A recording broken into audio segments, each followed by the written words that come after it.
Good evening, everyone. I hope you all are doing great. This session is purely for the people who are writing mains, and we are going to tell you about our crash course, that is the RRP, Rapid Revision Program, and the test series. So, first,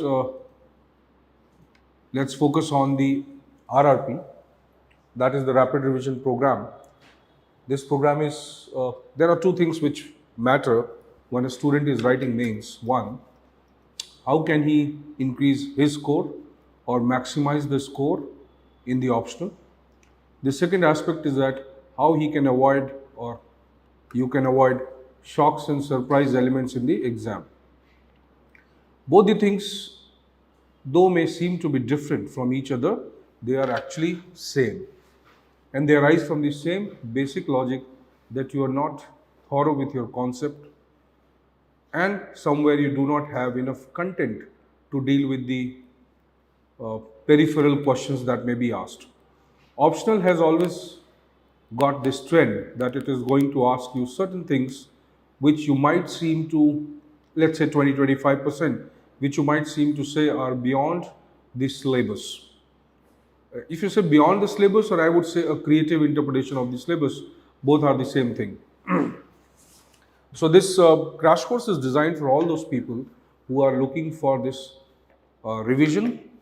Second, the specific understanding of how to write good answers, or let's say adequate answers, which will give you uh, maximize your marks. Those who are looking for improving their rank, obviously because of optional scores, you might have variations in your ranks. Those who are obviously trying to deal with the complexities and the uncertainties of the exam, especially the paper that may come, or certain questions in the paper that might seem to be more uh, peripheral in nature.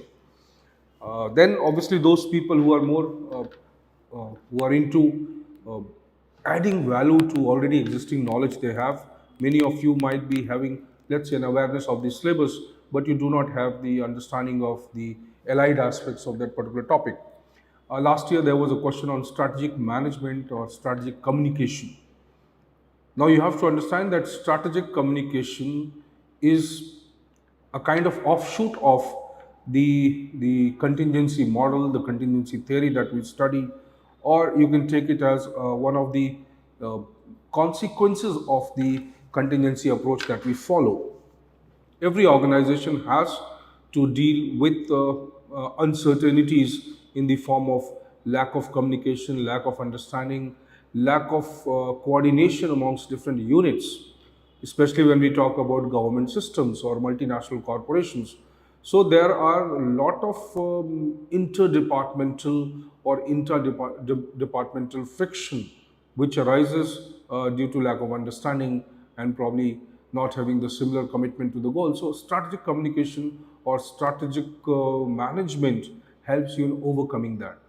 There are various tools for that, like you might have heard of MBO, management by objectives, given by famous management scholar Peter Drucker in his book Practice of Management. Now, MBO or MBR, management by results, they more or less are similar terms, right?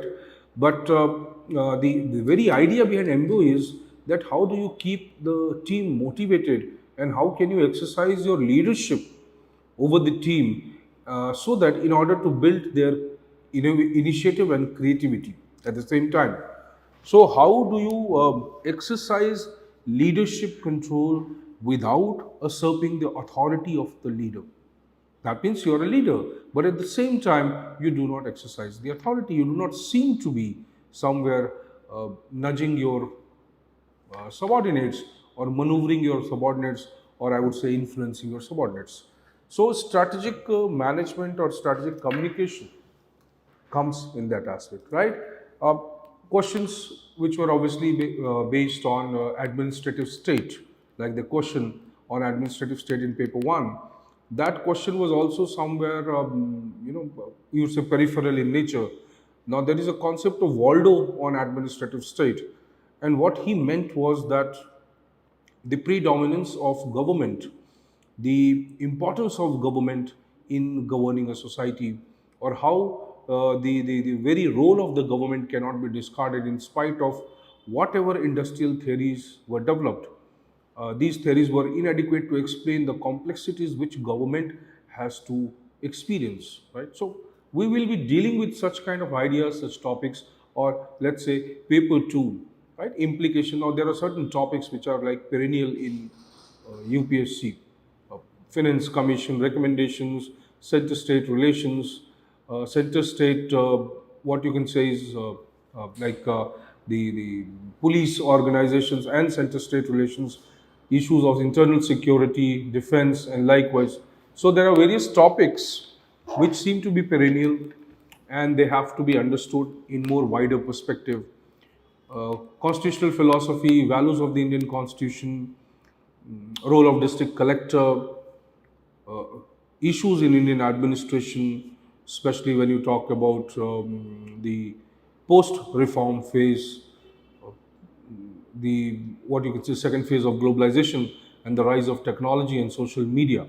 So there are a lot of topics, comparative public administration, development administration. So we have planned all this in terms of, like you can see, the entire detailing you will get on the application if you want, on the website also. You can call the office or you can visit the office on the Bada Bazaar Road, Old Rajendra Nagar, and you can take, you can discuss the very idea of this program with us. Also, if you see the classification, how we have done, we have starting with the concepts of paper one, then concepts of uh, public administration. So first we'll broadly deal with the major concepts which are used in your paper one, basically the vocabulary, the interpretation of various terms, the usage of unique, you can say, ideas which UPSC has been doing, let's say, over a period of 5-7 years. So they have been consistently using certain kinds of aspects in their question paper. So those trends we'll discuss, and how we are going to infer that what UPSC is going to ask. Right? Then the approach for paper two. This is also very important because most of the time students feel that content would be enough to write. We'll get some new contemporary developments, we'll get some new issues, and we'll go and write it. But there has to be a thin line between the general studies approach and public administration approach. Public administration approach would be more a balance of theory and factual analysis. Then the usual topics will be there. So it will start from 27th of June with one orientation session on 21st. You all are welcome for that. And then this course will go on, obviously, as usual. So you can see almost 30 days, 35 days, you will be ready for the exam. You will have conceptual clarity, uh, PYQ discussions are there, answer writing sessions are there. So you will have a kind of complete package that you require.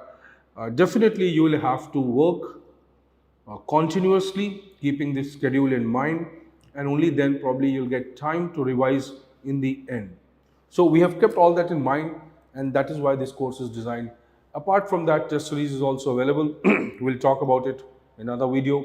So as of now, you can see we have tried to integrate your second ARC's view, your specific current perspectives, the contemporary themes in public administration, especially Indian administration, then the conceptual domain of paper one, public administration, organization theories, comparative public administration, especially the application of that in the Indian context.